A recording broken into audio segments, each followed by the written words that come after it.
Today we will be taking a look at Jordan Peterson revealing the dark truth about alcohol and how extremely dangerous it is. Dr. Peterson reveals the truth about alcohol, so make sure you like and subscribe. Watch to the end because this is life-changing, but now let's check it out.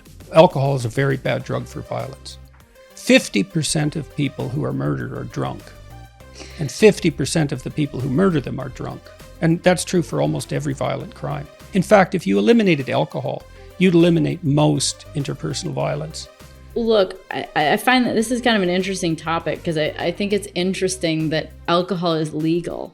Mm-hmm. And yet, you know, you do terrible things sometimes. You probably couldn't have made any a worse drug legal, right? From an epidemiological perspective. On the other hand, you have marijuana or psilocybin or LSD even, or some of these other drugs, and they make you thirsty, make you laugh, and you wake up feeling fine. I find it really fascinating that alcohol is the illegal one. How did that ever happen or is the legal one?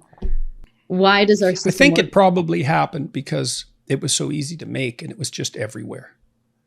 Right? Because all you really have to do is put barley in water and you get beer, right? So it was really easy to make, and at least in many societies, it's been around for a very long time. And so it became legal just because, well, back in the Middle Ages, people drank alcohol, not water, because all the water was polluted. Right.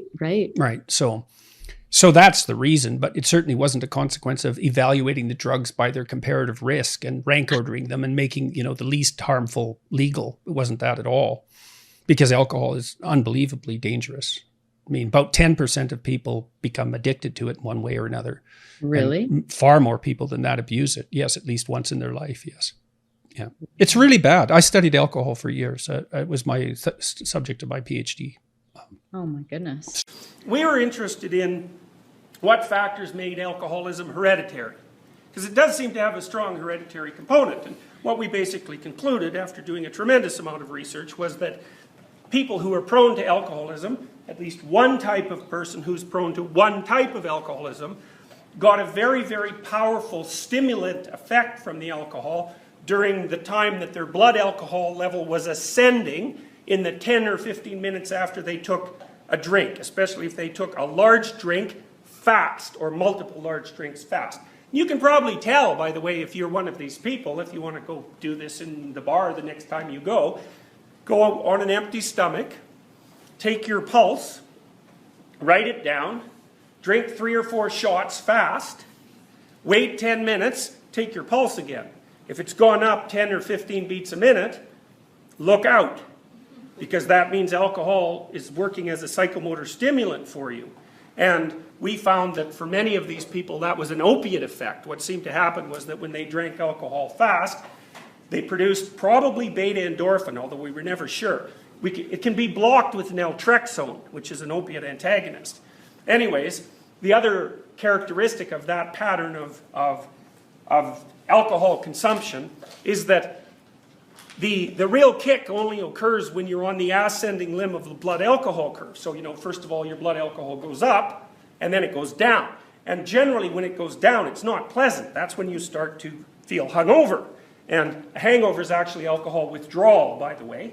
So it's like heroin withdrawal, except it's alcohol withdrawal. And it's generally not pleasant for people, so they usually sleep through it, or it puts them to sleep. But if you're one of these people who get a real kick on the ascending limb of the blood alcohol curve, then you can just keep pounding back the alcohol, and it'll keep hitting you and keep you in that position where you're on the ascending part of the blood alcohol curve. And you can probably tell if you're one of these people if you can't stop once you get started.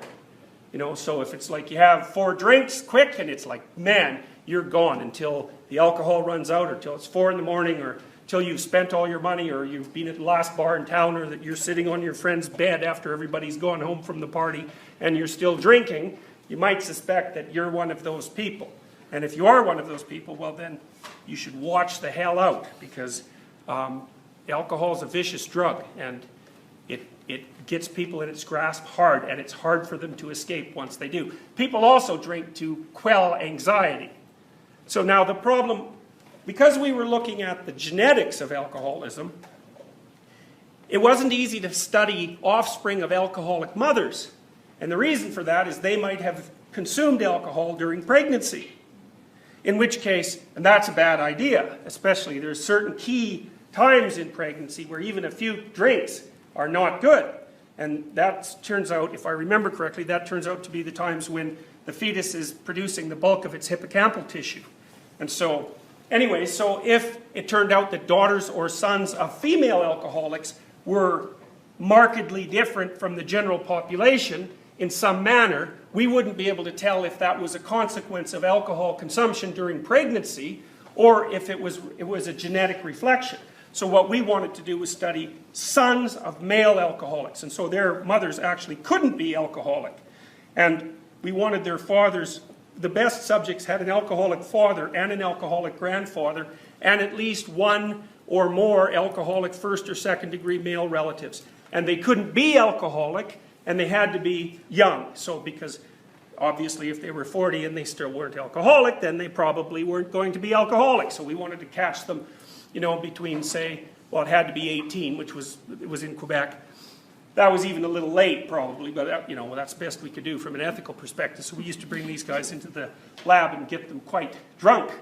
The National Institute of Alcoholism and Alcohol Abuse pretty much put a stop to that research because we used to bring them in and, you know, we'd get their blood alcohol level up to 0.12 or 0.10. It had to be pretty high. It actually looked like the real physiological effects seemed to kick in when people hit legal intoxication.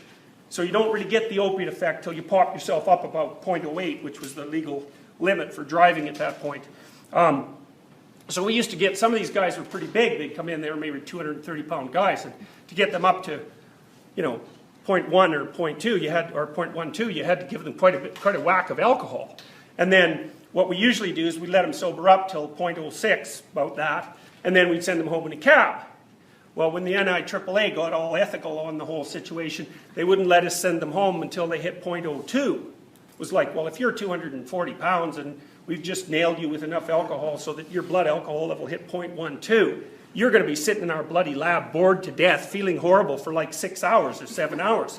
And you'd be pretty damn irritated about it. It's like, it wasn't obvious how we were supposed to keep the people there. It's like, what, can I leave? No. I'm not paying you if you leave. It's like, that's going to produce real positive outcomes with like drunk people in the lab. That's going to work really well. Of course, then they'd never come back either because it was such a bloody awful experience.